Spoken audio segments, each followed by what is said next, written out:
తెలంగాణ కోసం ఇంత చేసినా కూడా ఓడిపోయాడా? హాయ్ హలో నమస్తే, welcome to 7 days 7 leaders mark day 3. ఈ వీడియోలో కేసీఆర్ తన 10 ఏళ్ల పాలనలో క్రియేట్ చేసిన మార్పును చూద్దాం. దేశంలోనే తొలిసారిగా రైతుల కోసం రైతు బంధు పథకాన్ని ప్రవేశపెట్టి ఏడాదికి ఎకరాకు 10,000 పెట్టుబడి సాయాన్ని అందించారు.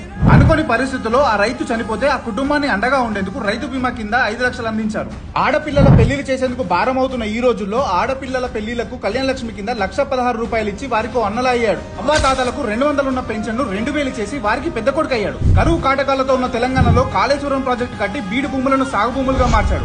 మిషన్ కాకతీయతో చెరువులు కుంటలు నింపి భూగర్భ జలాలను పెంచారు. మిషన్ భగీరథతో ఇంటింటికి తాగునీరు అందించారు. భర్త చనిపోయి ఒంటరిగా ఉంటున్న మహిళలకు నెలకు 2,000 రూపాయల పెన్షన్ ఇచ్చి ఒక అన్నలా అండగా ఉన్నాడు.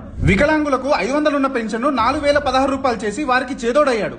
కరెంటు కోతలకు కేర్ ఆఫ్ అడ్రస్ ఉన్న తెలంగాణలో 24 గంటల కరెంట్ ఇచ్చి ఆ కోతలకు స్వస్తి పలికాడు.